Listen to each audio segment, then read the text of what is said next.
The great library of Constantinople had been burning for 3 days when a woman barely in her 20s made a decision that would reshape the intellectual landscape of Europe.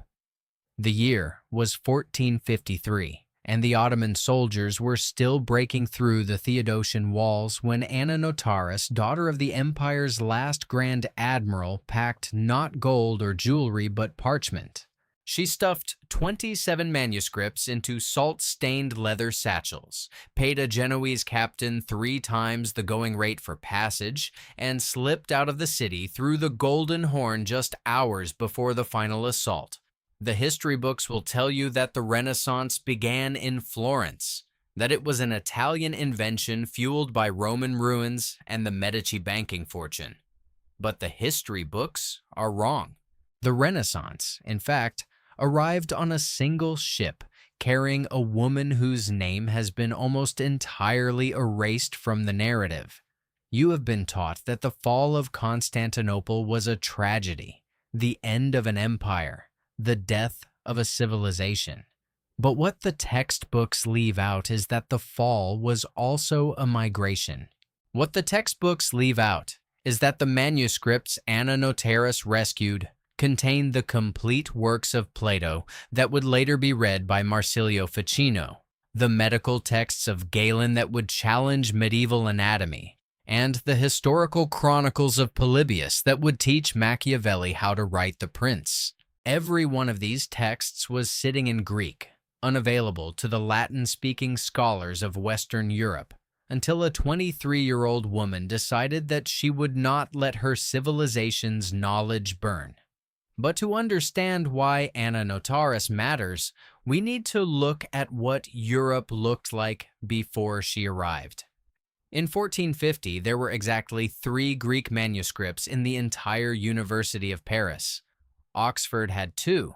The Vatican Library, despite being the largest in Christendom, held fewer than 50 texts in the original Greek. The works of Aristotle were available only in Latin translations that had themselves been translated from Arabic translations, each step losing nuance, introducing errors. When a scholar wrote The Unmoved Mover, he was reading a gloss of a gloss of a gloss. The original words of Plato's Republic had not been read in Italy since the time of Cicero. This was the intellectual poverty that the Renaissance was supposed to cure, but the cure could not begin until someone delivered the medicine. The medicine did not deliver itself. It was carried by someone who understood that knowledge without access is merely decoration. If you want to keep following the chain of transmission that connects the ancient world to the ideas we live by today, subscribe to this channel. We are only beginning to excavate the actual logistics of intellectual history. And in the comments, tell me one piece of knowledge that was transferred across a border or a generation that changed your understanding of a subject. I want to hear your medicine. Here is where the standard account fails. The standard account says that Byzantine scholars fled to Italy and began teaching Greek, and that this sparked the Renaissance. It sounds neat, almost inevitable, but the standard account does not answer the question of who paid for those scholars to travel, who housed them when they arrived, who translated their first lectures into Italian, who introduced them to the powerful families that could fund their work. The standard account leaves out the infrastructure of patronage, and that infrastructure was built by one woman. Anna Notaras was born in 1440, the daughter of Lucas Notaras, the Byzantine Empire's Grand Admiral, and effectively the second most powerful man in Constantinople. She was educated in the imperial palace, taught by the same tutors who instructed the last emperor, Constantine XIII. She could read Greek, Latin, and some Arabic. She knew the classics not as dusty artifacts, but as living arguments. When the siege began, she was 13 years old and already aware that her world was ending. Those 27 manuscripts she carried on the ship were not random. They were selected. They were a canon. They were, in effect, the syllabus for a new intellectual order that she would build in exile. The ship landed in Venice in early 1454. Venice, in the 15th century, was a republic of merchants, a city built on trade routes and ledgers, a place where Greek refugees were tolerated, but not exactly welcomed. The Venetian Senate had passed laws restricting the rights of Greeks and other foreigners to own property or practice certain trades. Anna Notaras could not open a business. She could not buy land in her own name. What she could do was use the resources she had brought with her, and those resources were considerable. Her father had maintained accounts in Venetian banks for decades, anticipating exactly this scenario.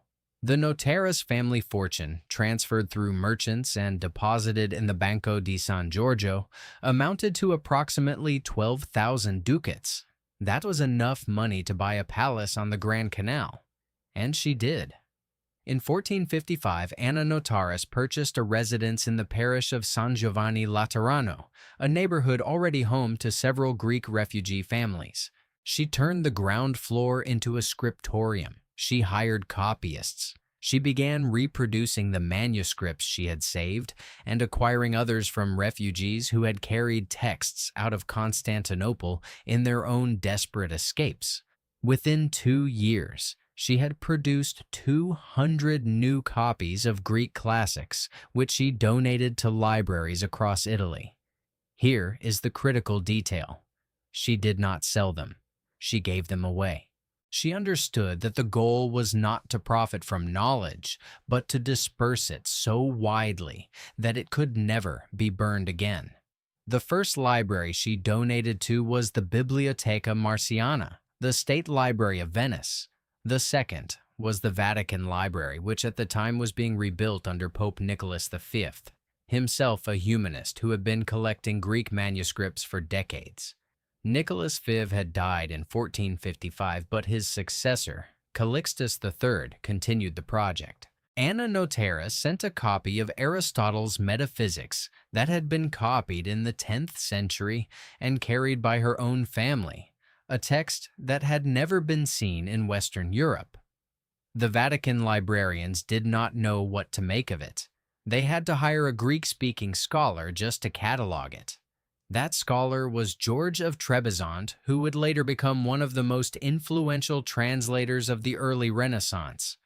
But the donors were only the beginning. Anna Notaras was not content to simply supply texts. She wanted the texts to be read, to be taught, to become part of the curriculum. The universities of Italy were conservative institutions governed by the church, suspicious of pagan Greek philosophy. The University of Padua, the most prestigious in the region, taught medicine and law. It did not teach Plato. It did not teach the Greek historians. The curriculum was determined by the Venetian Senate, and the Venetian Senate was more concerned with trade routes and shipbuilding than with the lost works of antiquity. Here is where Anna Notaras deployed her second strategy. In 1458, she married Marco Loredan, a member of one of the most powerful Venetian patrician families. The Loredans had produced doges, admirals, and ambassadors. They had access to the Senate. They had influence over university appointments. Marco Loredan himself was a scholar, a man who had studied Latin literature, and who shared his wife's conviction that Greek learning was the missing piece of the European mind. Together, they turned their palace into something unprecedented, a salon where Greek scholars lectured to Italian humanists, where Latin and Greek were spoken in equal measure, where the boundaries between exile and host blurred into a single intellectual community. The list of scholars who passed through Anna Notaras' salon reads like a who's who of the early Renaissance. Bessarion, the former Byzantine cardinal who had converted to Catholicism and would later nearly become pope, was a regular visitor. John Argyropoulos, who had taught Greek in Constantinople and would later teach at the University of Florence, lived in the Loredan household for 2 years. George Gemistos Plethon, the Neoplatonic philosopher whose lectures would inspire the Medici Academy, delivered his first Italian lecture in Anna Notaras's drawing room. She did not just facilitate these encounters, she funded them. She paid for Argyropolis's passage from Constantinople. She subsidized Plethon's living expenses. She ensured that Bessarion had the manuscripts he needed to complete his Latin translation of Aristotle's Metaphysics, a translation that would become the standard text for the next century. Now pause. This fact by itself should make us question everything we think we know about how knowledge spreads. The Renaissance is usually described as a rediscovery, as if the texts had been hiding and were simply found. But they were not found. They were transported. They were paid for. They were translated through deliberate, patient, expensive work.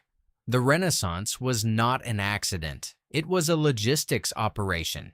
And the person overseeing that logistics operation was a woman who could not vote, could not hold public office, and could not own property in her own name in the city where she lived. Think about the weight of that paradox. The person orchestrating the Renaissance's supply chain could not legally own a desk in Venice. That kind of structural irony is exactly what the official narrative smooths over.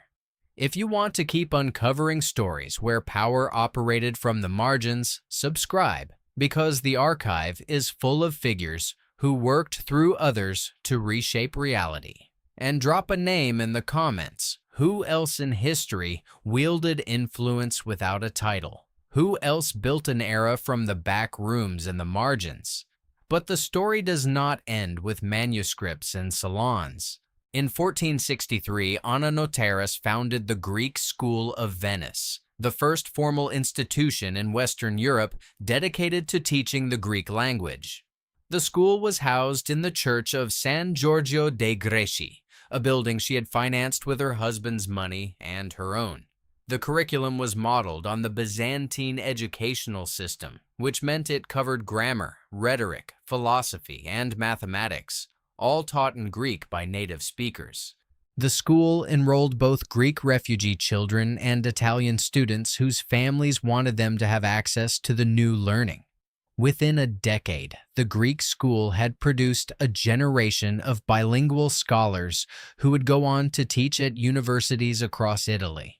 The effect was measurable. In 1475, the University of Padua made Greek language a compulsory subject for all students in the arts faculty. The syllabus they adopted was directly based on the curriculum of the Greek School of Venice.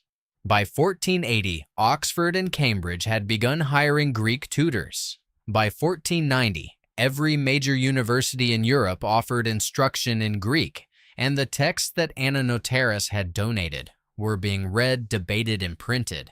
The printing press, invented by Gutenberg in the 1450s, began producing Greek editions of Plato and Aristotle in the 1480s, based directly on the manuscripts that had traveled in that salt-stained leather satchel. And yet, if you open any textbook on the Renaissance, you will find the names of Petrarch, of Erasmus, of Thomas More. You will not find the name of the woman who made the entire apparatus possible. Anna Notaras appears in the historical record only in fragments, a testament from 1476, in which she donates money to the Greek community of Venice, a letter from Bessarion thanking her for her hospitality, a note in the margin of a Vatican catalog recording that a manuscript was donated by the Lady Anna, daughter of the admiral. The word that describes this kind of erasure is archival violence, the deliberate or systemic removal of inconvenient figures from the narrative that future generations will inherit. But sometimes the archive fights back. Sometimes a single document survives and everything changes. The document that changes everything, in this case, is a letter from 1468. Written by the humanist Francesco Filelfo to the Pope, Paul II. Filelfo was one of the most celebrated scholars of his age, a man who had traveled to Constantinople specifically to learn Greek, and who had returned to Italy carrying his own collection of manuscripts. In the letter, Filelfo describes a conversation he had with Anna Notaras in Venice. He writes, quote, "She spoke of Plato as if she had known him personally. She corrected my translation of the Phaedrus from memory, quoting the original Greek passage and then explaining why my Latin equivalent was insufficient. I had spent 20 years studying this language. She had spent 20 years living in it. There is a difference." This single letter, buried in the Vatican archives for 5 centuries, tells us something profound about Anna Notaras's actual role. She was not a patron who merely funded others' work. She was a scholar in her own right, operating without institutional recognition, producing translations and corrections that were then published under male names. The Filelfo letter suggests that several of the translations attributed to him and to other humanists may have actually been corrected, in part or in whole, by the woman whose dining room hosted their lectures. There is no direct evidence that she published under her own name because the system did not allow it. Women did not publish. Women did not hold chairs at universities. Women did not correspond with popes as intellectual equals. But they did write letters. They did annotate manuscripts. And those annotations in Anna Notaras's own hand are now being rediscovered by scholars who know where to look.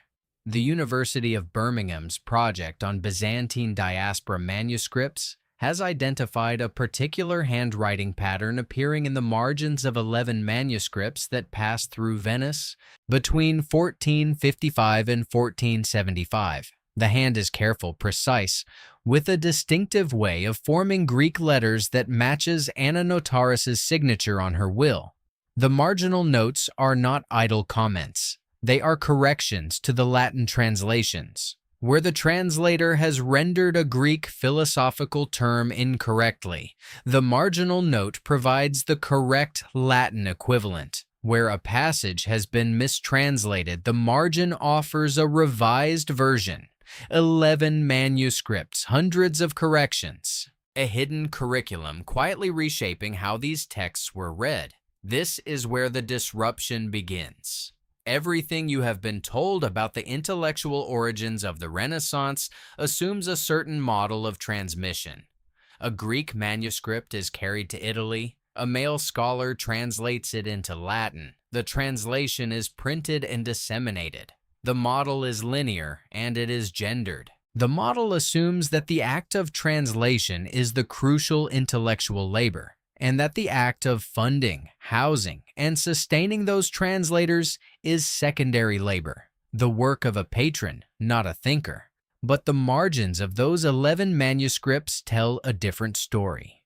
They tell us that the translation was a collaborative process, one in which a woman who could not claim authorship had to work through the approved channels of the time, through notes and suggestions and private corrections. The implications are uncomfortable. The Renaissance's foundational texts, the very words that shaped modern philosophy, political theory, and science, may have been filtered through a woman's editorial eye.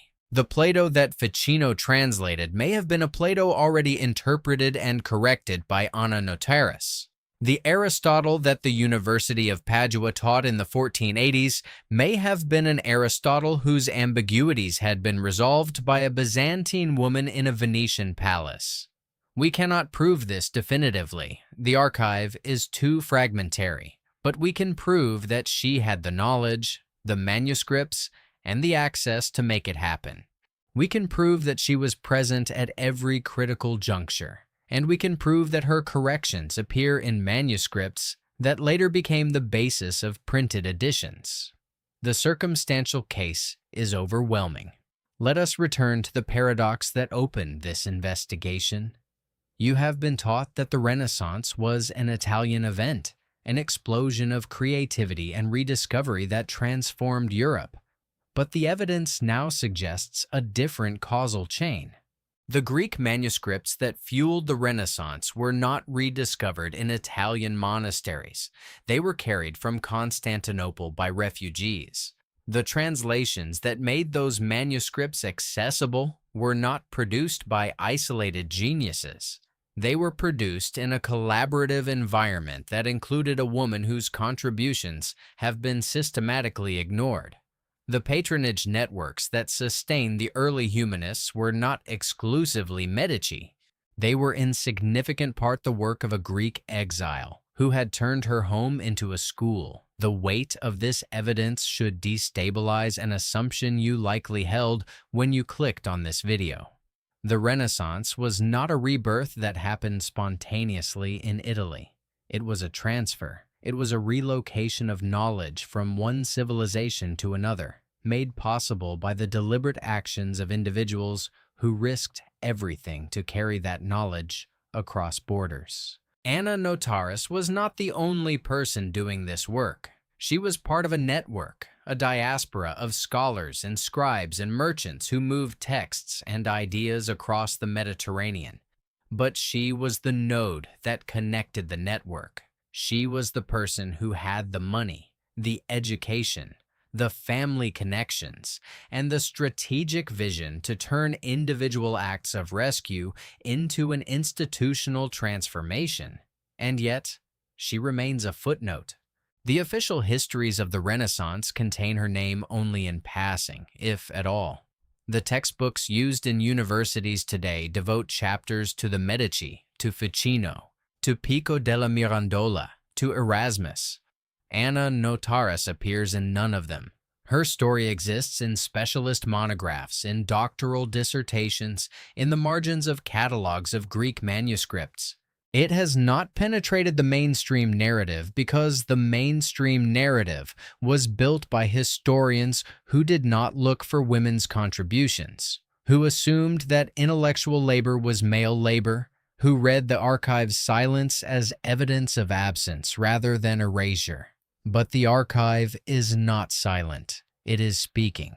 The letter from Filelfo, the marginal notes in 11 manuscripts, the foundation charter of the Greek school of Venice, the testament of 1476, the banking records of the Notaras family in the Banco di San Giorgio, the diplomatic correspondence between Bessarion and the Venetian Senate.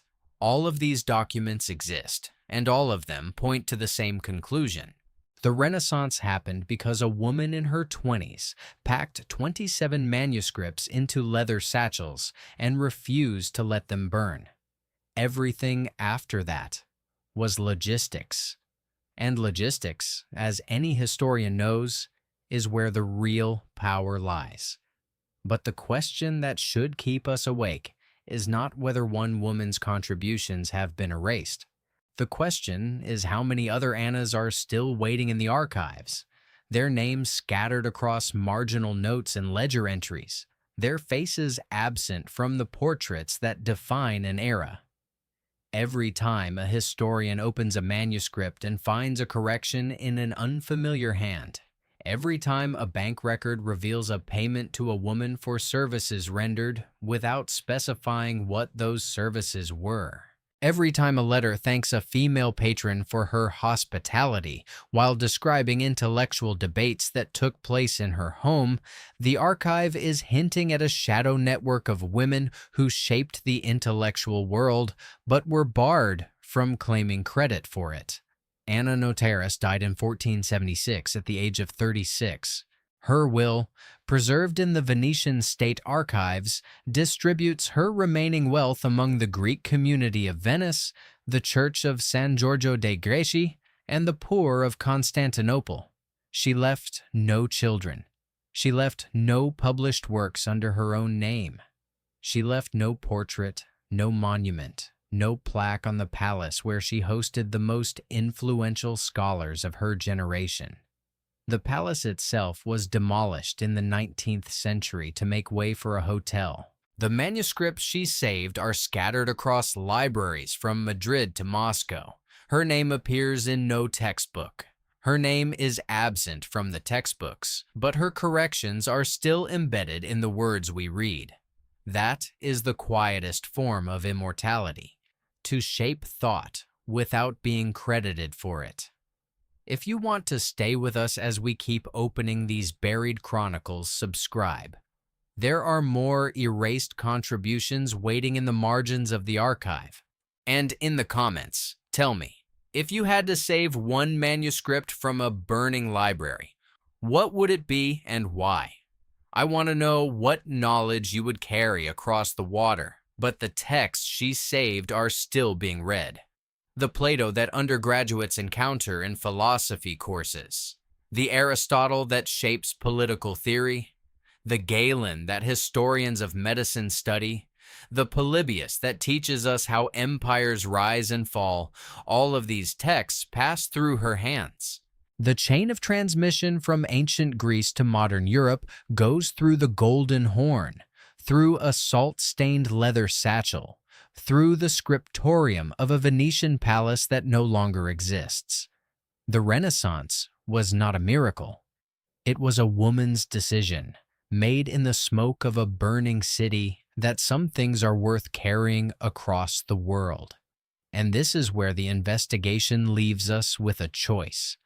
The standard narrative is comfortable. It tells us that history is made by men whose names appear on monuments, that ideas flow from great thinkers to passive recipients, that knowledge spreads through institutions and official channels.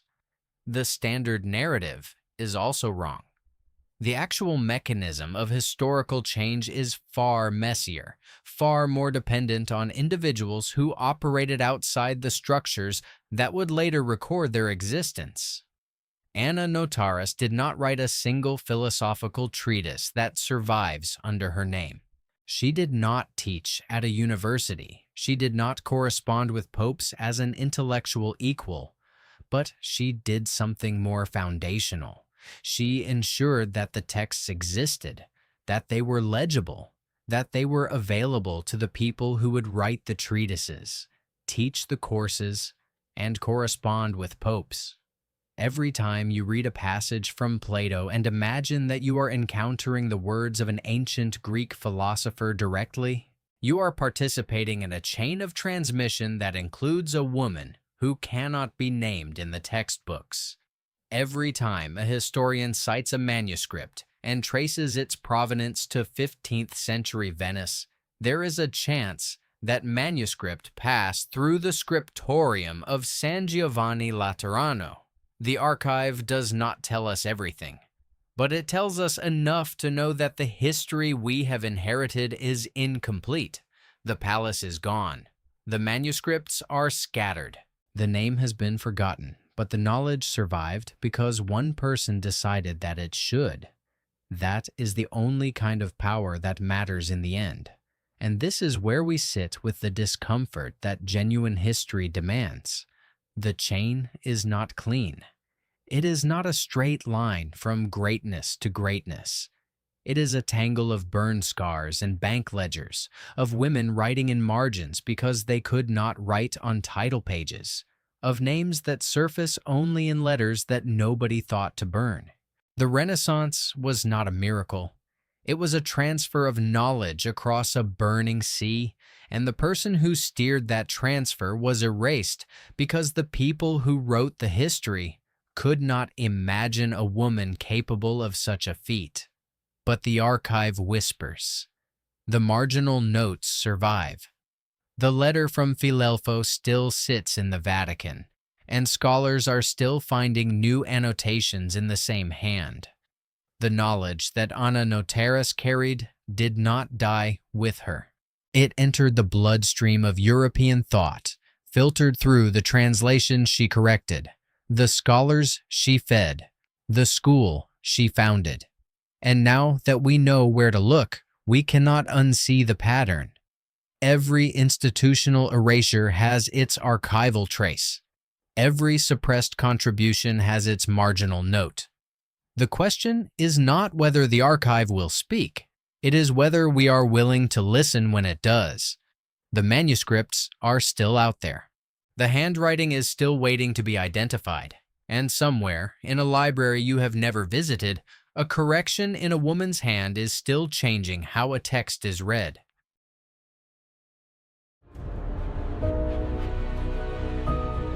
The past still has stories to tell.